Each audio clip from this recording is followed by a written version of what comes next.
भारतीय किसान union welfare foundation के प्रतिनिधिमंडल ने उत्तराखंड के मुख्य सचिव डॉक्टर एस संधू से मुलाकात कर अपना 5 सूत्रीय मांग पत्र सौंपा।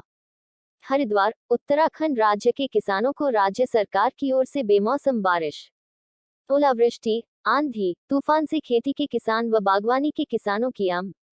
लीची, आड़ू, कुर्बानी इत्यादि फसलों के नुकसान की भरपाई को लेकर भारतीय किसान यूनियन वेलफेयर फाउंडेशन के राष्ट्रीय अध्यक्ष सोमदत्त शर्मा, प्रवक्ता अरुण शर्मा, राष्ट्रीय महामंत्री संजय चोपड़ा, उत्तराखंड प्रभारी अनिल शर्मा ने संयुक्त रूप से प्रतिनिधिमंडल के रूप में उत्तराखंड शासन के मुख्य सचिव डॉक्टर एस संधू से सचिवालय में मुलाकात कर उत्तराखंड राज्य के किसानों को अनुदान राशि दिए जाने की मांग के साथ राज्य की कृषि उत्पादन मंडी समितियों को high tech cold storage grading system, फल पकाव संयंत्र, बड़े भंडारण मंडियों में कूड़े से जैविक खाद जैसी सुविधाओं के साथ ग्रामीण, पर्वतीय, मैदानी क्षेत्रों में सड़कों के निर्माण, खेती किसानों की बीमा राशि को बढ़ाए जाने की मांग को लेकर विस्तारित चर्चा की। इस अवसर पर किसान यूनियन वेलफेयर फाउंडेशन के राष्ट्रीय अध्यक्ष सोमदत्त शर्मा ने कहा, इस वर्ष ओलावृष्टि, बेमौसम बारिश, आंधी तूफान के कारण बागवानी उद्यान के किसानों का भारी नुकसान हुआ है, जिसकी भरपाई राज्य सरकार की ओर से शीघ्र किया जाना न्याय संगत होगा। उन्होंने कहा, आम, लीची, आड़ू, कुर्बानी इत्यादि फसलें बाजारों में आने से पहले ही तेज हवाओं के कारण खत्म हो गई है। ऐसे में सरकार को शीघ्र ही सर्वे कराकर बागवानी के किसानों को राहत पैकेज दिए जाने की घोषणा के साथ उत्तराखंड के किसानों के लिए प्रबल इच्छा शक्ति के साथ कारगर कदम उठाने की आवश्यकताएं हैं। इस अवसर पर प्रवक्ता अरुण शर्मा ने कहा, हिमाचल राज्य से उत्तराखंड जौनसार बाबर के कई गांव ऐसे हैं जिनमें अभी तक सड़कों के निर्माण नहीं हुए हैं, जिसके कारण पर्वतीय क्षेत्रों के किसानों की गोभी, मटर, मूली, टमाटर जैसी फसलों को देहरादून मंडी में लाने के लिए मुश्किलों का सामना करना पड़ता है। इसलिए राज्य सरकार की ओर से पर्वतीय क्षेत्रों में उप मंडियों का गठन किया जाना नितांत आवश्यक है। इस अवसर पर राष्ट्रीय महामंत्री संजय चोपड़ा ने कहा, उत्तराखंड राज्य हरित प्रदेश के साथ ऊर्जा प्रदेश भी है। ऐसे में उत्तराखंड सरकार की ओर से किसान भाइयों को निःशुल्क बिजली की सुविधाएं उपलब्ध कराई जानी चाहिए।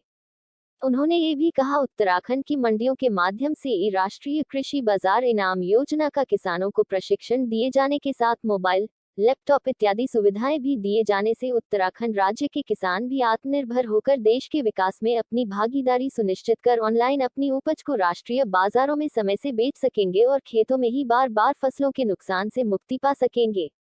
उत्तराखंड शासन में मुख्य सचिव डॉक्टर एस संधू से मुलाकात करते प्रतिनिधिमंडल में उत्तराखंड राज्य के प्रभारी डॉक्टर अनिल शर्मा, प्रदेश सचिव हैदर इरशाद, कपिल पवार, शाहबाद मंसूरी, राजेंद्र भंवर आदि प्रमुख रूप से शामिल रहे। भारतीय किसान यूनियन वेलफेयर फाउंडेशन के हमारे माननीय राष्ट्रीय अध्यक्ष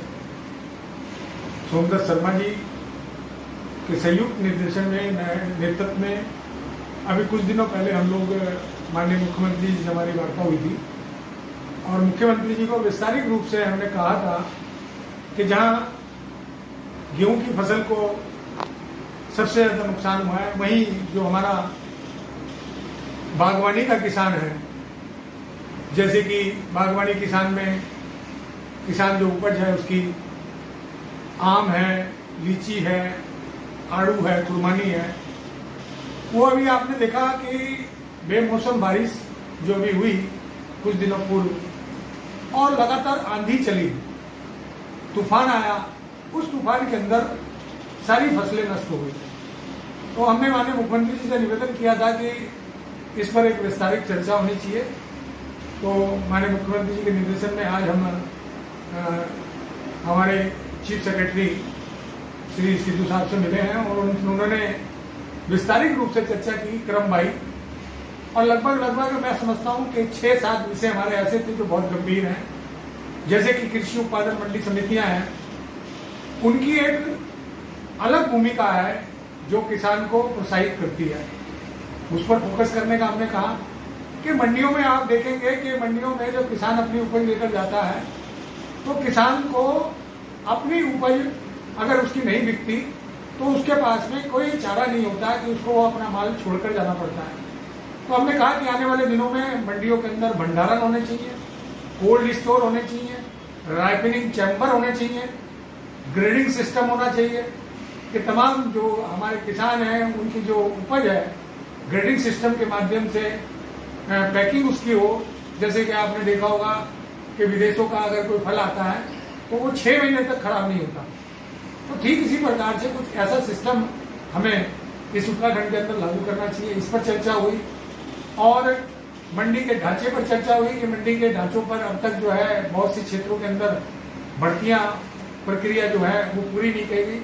उसमें भर्ती प्रक्रिया निकाली जाए, उनमें भर्तियां की जाए, तमाम लोगों को तैनात किया जाए। और चर्चा इस बात की भी हुई कि उत्तराखंड राज्य के अंदर पहाड़ी क्षेत्रों के अंदर, पर्वतीय क्षेत्रों के अंदर उप मंडियों का गठन किया जाए, उप मंडियों का संचालन किया जाए, ताकि वहाँ की जो मंडुए की फसल है, झिंगोरे की फसल है, राजमा की फसल है, सेब की फसल है, वो उसी के माध्यम से ई कृषि राष्ट्रीय बाजार के माध्यम से उसको बेचा जा सके। देखिए, जो माननीय प्रधानमंत्री जी की योजना थी इनाम योजना, वो इनाम योजना का भी किसानों को भरपूर लाभ नहीं मिल पाया, क्योंकि किसानों को ना तो लैपटॉप मिल पाए, ना मोबाइल मिल पाए, ना प्रशिक्षण हुआ। इसके बारे में भी हमने अवगत कराया कि गन्ने के जो हमारे किसान भाई हैं उनका भुगतान नहीं हुआ। तो आने वाले दिनों में जो किसान भाई की जो उपज है उस पर जो शेष विकास है, उस शेष विकास को भी बढ़ाया जाए। तमाम इन मुद्दों पर चर्चा हुई और माननीय मुख्य सचिव महोदय ने हमें आश्वासित किया कि आने वाले दिनों में एक वर्कशॉप की जाएगी, एक कार्यशाला की जाएगी। उस कार्यशाला के माध्यम से जो भी किसानों की समस्याएं हैं उनका निदान किया जाएगा। धन्यवाद।